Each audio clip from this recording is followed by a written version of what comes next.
UDIMA, Universidad a Distancia de Madrid, la universidad cercana.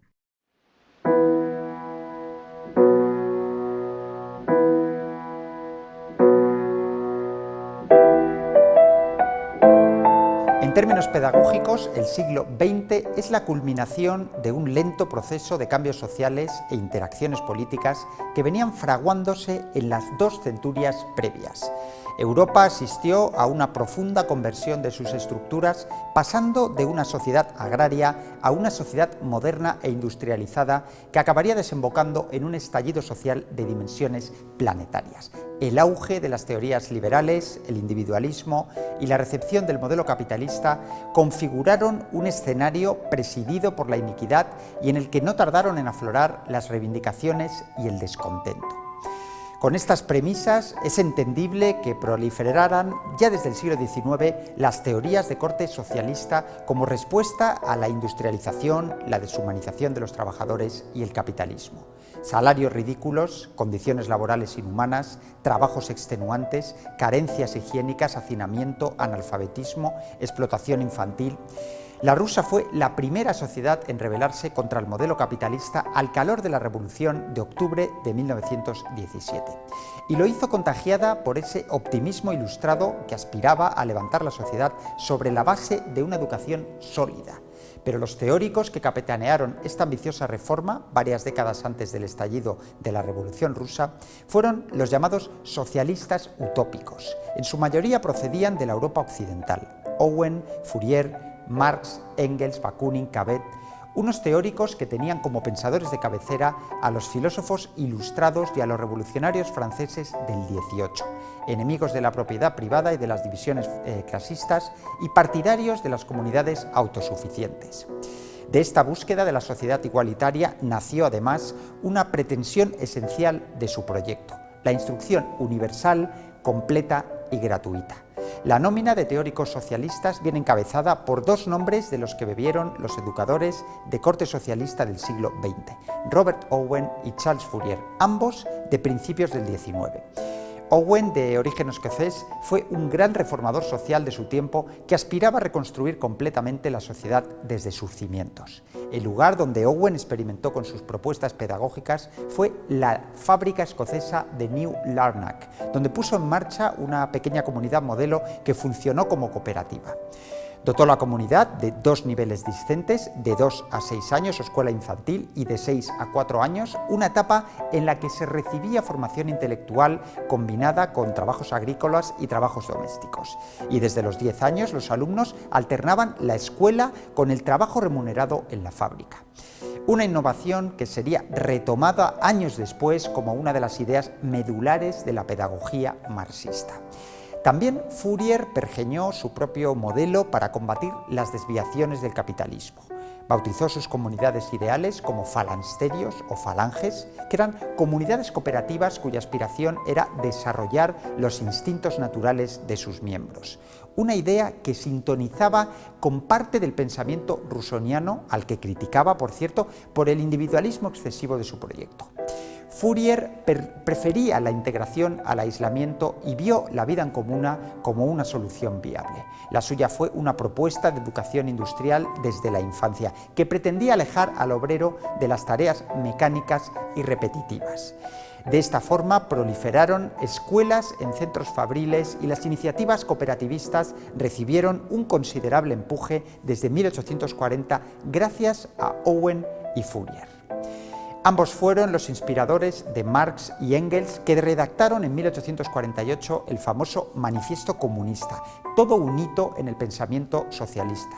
Frente al utopismo de Owen y Fourier, Marx y Engels representaban el socialismo científico, el desarrollo de un discurso, el materialismo histórico, según el cual la estructura económica de una sociedad determinaba la política, la familia, la religión y los valores, y por supuesto la educación. Marx y Engels bautizaron como lucha de clases el escenario de su tiempo, el de una sociedad de burgueses, propietarios de los medios de producción, y proletarios, autoalienados y atados de por vida a un trabajo que había que revertir recurriendo a la revolución comunista que acabara por fin con la propiedad privada y la lucha de clases. La propuesta de Marx y Engels de sesgo determinista tenía visos de optimismo antropológico, pues confiaba en que el hombre debía sobreponerse a los condicionantes biológicos y sociohistóricos. Eso suponía derrocar el mito rusoniano del hombre puro en estado natural y aceptar que el hombre debía humanizarse en el contexto de su sociedad y a través del trabajo. Marx y Engels concedieron importancia al valor de la educación en sus sociedades ideales, pero también reconocieron la necesidad de una revolución. La una sin la otra no tenía sentido, según las tesis del materialismo histórico. El núcleo básico de la teoría educativa marxista era la llamada educación politécnica, que venía a ser una combinación de enseñanza y trabajo de fábrica.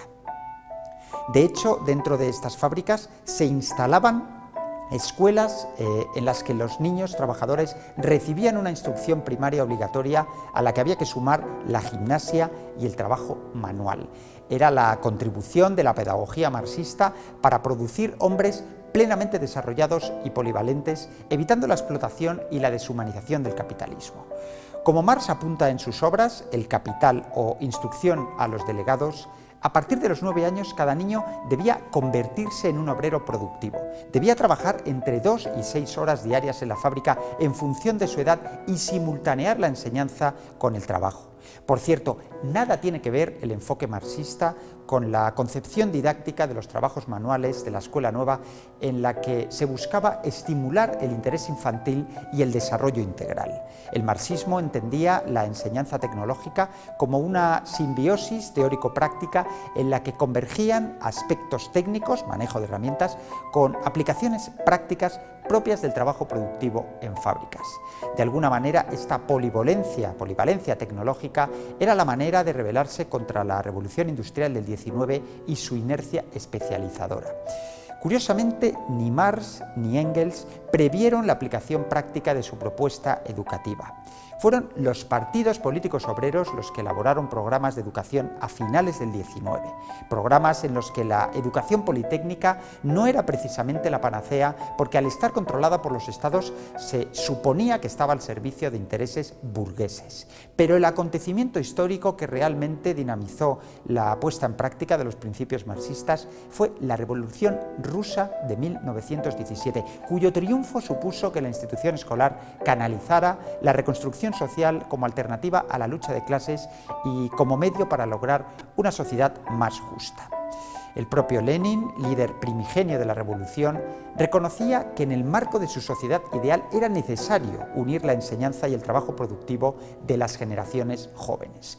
Y en ese mismo proyecto, maquinado por Lenin, tendría cabida el concepto de escuela única o unificada que ya había sido planteado por los pedagogos más destacados de la Escuela Nueva. Una escuela cuyo objetivo era garantizar la igualdad de todas las clases sociales. En principio estaríamos ante una contradicción, la de fusionar principios marxistas, socialistas, con rasgos propios de la Escuela Nueva que eran de inspiración rusoniana y pensados para la burguesía progresista.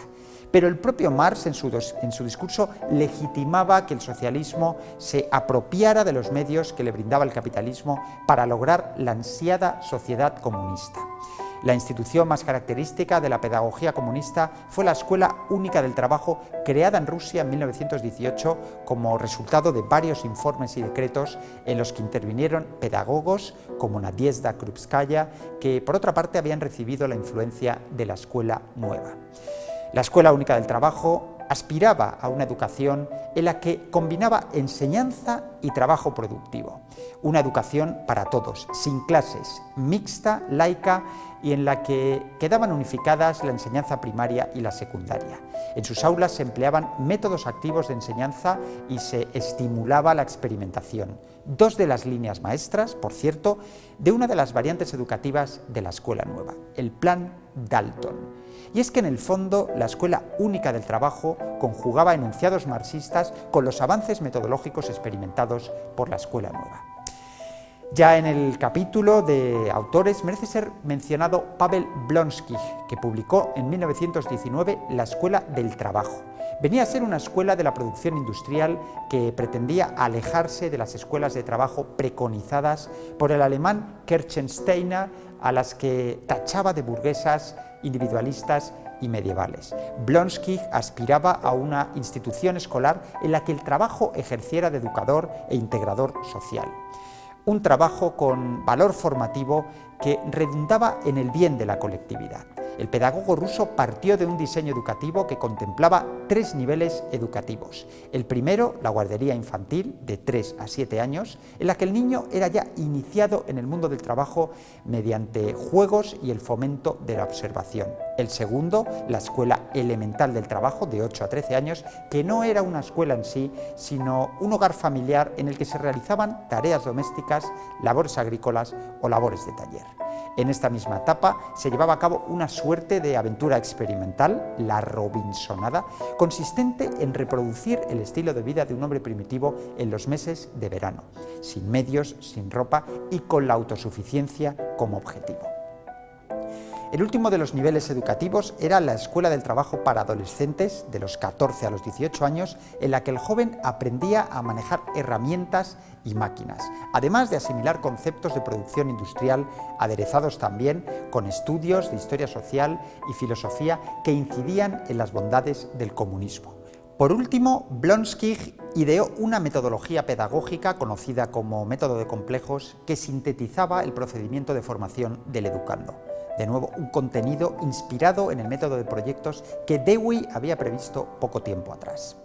Aunque Blonsky aspiraba a proyectar su escuela ideal sobre la educación socialista, lo cierto es que su modelo no cuajó, especialmente por 2 factores: el subdesarrollo industrial existente todavía en buena parte del país, en Rusia, y las limitaciones formativas de los maestros rusos.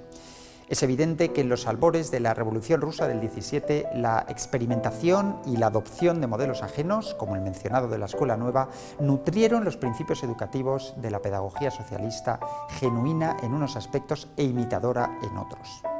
Y estas mismas inconsistencias discursivas se detectan en el más renombrado pedagogo ruso de principios del siglo XX, Anton Semyonovich Makarenko, que trató de conciliar educación y trabajo productivo tras un análisis e interpretación personal de los postulados marxistas.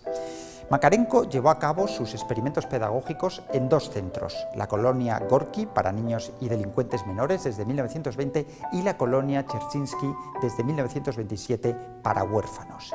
Y de estas experiencias prácticas surgieron las 2 obras más destacadas de su producción literaria, Poema pedagógico y Banderas en las torres. El pedagogo soviético se opuso desde el principio al libre desarrollo de la individualidad infantil, propuesta por Rousseau, y que sí promovieron los primeros inspectores y supervisores del recién creado régimen socialista.